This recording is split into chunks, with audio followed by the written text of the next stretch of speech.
Nous, communicateurs du Front commun pour les Congo, famille politique du président honoraire et sénateur à vie, Excellence Joseph Kabila Kabange, attirons l'attention de la communauté tant nationale qu'internationale ainsi que les organisations des droits de l'homme sur l'érosion progressive des principes démocratiques que connaît la RDC actuellement. Les pouvoirs exécutifs concentrent aujourd'hui entre ses mains des prérogatives démesurées au détriment des autres institutions. Les nominations dans les institutions se font sur base tribalo-clanique en violation flagrante des principes de représentativité nationale. La justice est instrumentalisée à des fins politiques, notamment à travers la judiciarisation sélective des opposants. Le Parlement et les contre-pouvoirs sont réduits à un rôle décoratif. La répression des manifestations pacifiques, la censure de médias et les arrestations arbitraires de leaders politiques, activistes et journalistes sont devenus systématiques. Ces reculs démocratiques constituent une violation grave de la charte africaine de la démocratie, des élections et de la gouvernance, ainsi que du pacte international relatif aux droits civils et politiques. Nous, communicateurs du Front commun pour les Congo, dénonçons avec force ce que nous appelons le procès de la honte dirigé contre le président honoraire, son Excellence Joseph Kabila Kabange, autorité morale de notre famille politique. Ce procès n'est ni plus ni moins qu'une opération politique déguisée en procédure judiciaire visant à effacer un acteur central du processus de pacification de la RDC post-guerre civile, réécrire l'histoire institutionnelle récente du pays, neutraliser toute alternative crédible au régime actuel en vue des échéances électorales futures.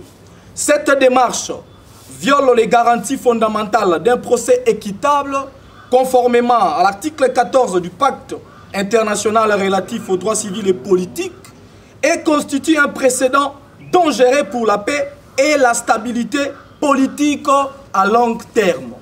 L'effondrement des administrations provinciales abandonnées à elles-mêmes sans budget de fonctionnement, l'insécurité chronique dans l'est du pays, Ituri, Nord Kivu, Sud Kivu, avec la présence active des groupes armés incontrôlés et l'incapacité de l'État à y exercer sa souveraineté.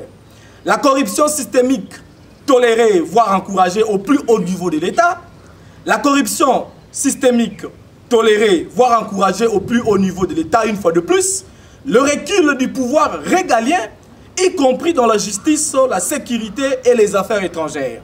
Cette désintégration progressive de l'État met en péril la cohésion nationale et ouvre la voie à des risques de balkanisation. Le pluralisme politique est aujourd'hui gravement menacé. Les partis d'opposition subissent des persécutions judiciaires et policières. Plusieurs responsables sont en détention arbitraire sans jugement. Les médias indépendants sont muselés ou suspendus sur ordre du pouvoir. Le droit à la manifestation est systématiquement réprimé dans la violence. La Commission électorale nationale indépendante, la CENI, quant à elle, ne bénéficie plus de la confiance d'une large partie de la population en raison de sa composition partielle. Face à cette situation grave et documentée, nous sollicitons respectueusement l'ouverture d'une mission internationale d'enquête indépendante sur les violations des droits humains et les dérives institutionnelles en RDC, une déclaration conjointe des partenaires internationaux dénonçant les atteintes aux libertés fondamentales et à l'état des droits. Le gel de toute assistance institutionnelle directe au gouvernement congolais tant que les principes démocratiques ne seront pas rétablis. L'activation des mécanismes et des sanctions ciblées, interdiction de visas, gel d'avoirs, contre les auteurs présumés de répression ou de corruption. Un plaidoyer fort en faveur du respect de l'opposition politique, de l'indépendance de la justice et d'un processus électoral transparent, inclusif et crédible. Le silence du peuple fait les lits des tyrans, dixit Patrice Emery Lumumba. Nous lançons un appel vibrant au peuple congolais à refuser la résignation, à défendre les valeurs de liberté, à se mobiliser pacifiquement pour exiger une république fondée sur les droits, la justice et l'unité. La RDC, État, membre des Nations Unies, de l'Union africaine et des principales conventions internationales, ne peut évoluer en marge des standards de gouvernance démocratique. Ce combat n'est pas celui d'un individu, ni d'un parti politique. C'est celui d'un peuple pour sa dignité. Nous invitons donc les partenaires de la RDC à jouer le rôle historique comme ils l'ont fait à d'autres moments décisifs de notre trajectoire nationale.